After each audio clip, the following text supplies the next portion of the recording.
Chris, you've been speaking to Manchester's Mayor Andy Burnham. We'll talk to you more about that in just a moment. And Alex Crowley, who is a former advisor to Boris Johnson. But first of all, we're going to have a little listen to what Andy Burnham's had to say to you, Chris. Would Labour build this northern leg? I've had reassurances that they will, and I'm really encouraged. Well, from Rachel Reeves, let's name them. Shadow Transport Secretary Louise Hay in the region yesterday. We have a commitment around Northern Powerhouse Rail, which I keep coming back to, is the critical thing as far as I'm concerned. We want both. Let me be really clear about this. Why should we be forced to choose between having an east-west line or a north-south line? London's never been forced to choose. It gets the Elizabeth line, it gets HS2. They're coming to Manchester in a few days' time. What have they got to say to us? You know, they promised to level us up when they stood for election here. Are they really coming north to say, well, that was a pack of lies? And just finally on HS2, what are your options if it is axed the northern leg in the autumn statement or before that? Legal action? Well, challenging the all courts? I can say is, for 15 years or more, many people in the Greater Manchester system have been working hard at the government's request to bring through these plans. We've devoted hours and hours and hours of time. All of our development plans are linked to it. If they pull the plug, they are ripping the heart out of the economic development plan for Greater Manchester and parts of the north. So all options would absolutely be on the table. Get reaction from Christopher Hope, first of all, on that interview. And Christopher, really interesting. You know, this could be a headache not only for the Prime Minister with divisions within his own cabinet. We hear Michael Gove strongly opposes axing it. And we also hear that the Transport Secretary, Mark Harper. But then you've got people like Andy Burnham possibly threatening legal action. Yeah, well, the legal action is based because you can do these things called a judicial review if you feel the government hasn't properly consulted on making a decision about your interests, and that's why if they suddenly axe this leg, Birmingham to Manchester, in the autumn statement, as may seem likely, then there could be some issue of Manchester suing London. I mean, extraordinary. I mean, how that looks going to an election year with levelling up at the heart of it.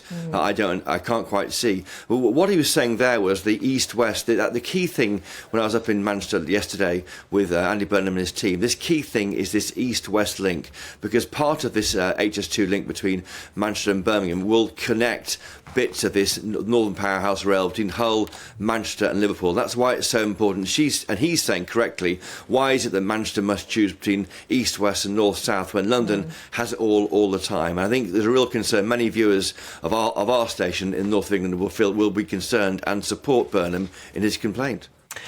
In terms of, the kind of civil war, the Tory civil war, we know it's a conference this weekend. What's your reading of this? Is it your reading that actually the decision's been made, that, the Times have it that Rishi Sunak's closest aide has said that this has always been a disaster? This is the guy, he's a money man. He'll look at this and just say the cost is just astronomical. But he's just kicking the can down the road till maybe the autumn statement and making Jeremy Hunt pick up this one in the autumn statement. Certainly it's hard for him as being MP for Richmond in Yorkshire, of course. But this has been a problem going back years, and it came to a head with a red rating from the National Audit Office earlier in the summer when they said it's undeliverable at the current rates. They will try and look at rephasing it. I think they'll have to go ahead with it. This whole project has been delivered from the beginning by political will. Lots of upsetting and concern about it. Papers like The Telegraph, where I used to work, have been concerned about it for a long time now. I think political will is what will get it over the line if that happens. But I think politically, very difficult to axe, even in the autumn statement. Christopher, thank you very much indeed. With Alex Crowley back in. Dropped out there, Alex. We've got you back. Basically, what do you make of all of this? I think if Andy Burnham is so concerned about HS2, he should have a word with the leader of the Labour Party, who, of course, stood up in Parliament as a fresh-faced backbencher to tell us all the reasons why he opposed HS2. So maybe they should have a little conversation and get on the same page before he goes complaining to everyone else. The reality of HS2 is that this is a disastrous project. The costs have ballooned. We're now looking at about £100 billion to construct it. The highest paid public servant in the country, in the whole country. Who is it? It's the guy who heads HS2. we've had MPs queuing up this week telling us about how awful it would be to scrap this project, etc. These are the same MPs that have added all the costs through all of the you can't run it through that patch of land because there's some houses there, so we're going to divert it around there. You have to compulsory purchase this. Cost after cost after cost has been added, and I don't think any responsible government can look at that and say we'll continue giving it a blank check. You advised Boris Johnson. Boris was reportedly keen to get rid of HS2 when he first got into office, and then the kind of mob persuaded him otherwise. What was your experience of that when you were inside Downing Street? Well, the issue for Boris, of course, is that he's like most politicians, and they love a big infrastructure project. It's the kind of thing they get very excited about. They immediately start thinking legacy, and inevitably they get swept up in the fervour, and they get swept up in all of the officials and all of the ex-prime ministers saying, "Oh no, it's very important for your legacy. It's very important that we continue with it. It's very important that Britain is seen to be doing the big projects." And of course, that's why ultimately he decided to press on with it, and has been critical of the reports this week.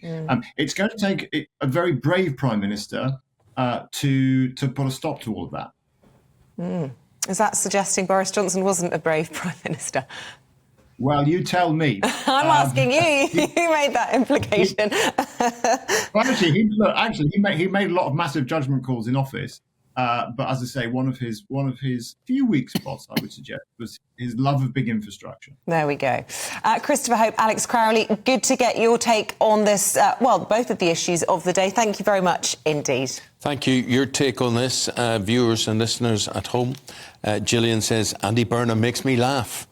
I live in Ashton and Markerfield, which is on the far west of Greater Manchester, parts of which border Merseyside. Andy Burnham spouts on about HS2 from Manchester to Birmingham, when he can't even provide simple bus routes for his residents in the area that I live. I mean, the whole connectivity, I've heard Andy Burnham speak about this before. Connectivity is a problem, and it's a big problem in the northwest. It's a big problem east to west of England as well, in that direction. And I suppose a lot of people will be saying the HS2 money should have been spent in a different way. And what about those people that never stood to gain from it but actually felt a lot of the impacts of it? This email from John: I live in Staffordshire. We have all the mess and disruption. It comes right past where I live, but it doesn't stop in my county at all. We have all the pain, none of the gains, and don't get me started on the cost, which is bound to increase beyond what they have predicted. It's 105 billion at the moment. I heard one estimate this week, it could go up to 180 billion, when you think it was 55 originally. I'm of the nature, I would think, just that keep ploughing money into it. Well, if you've spent money, you might as well see it through. That would be my instinct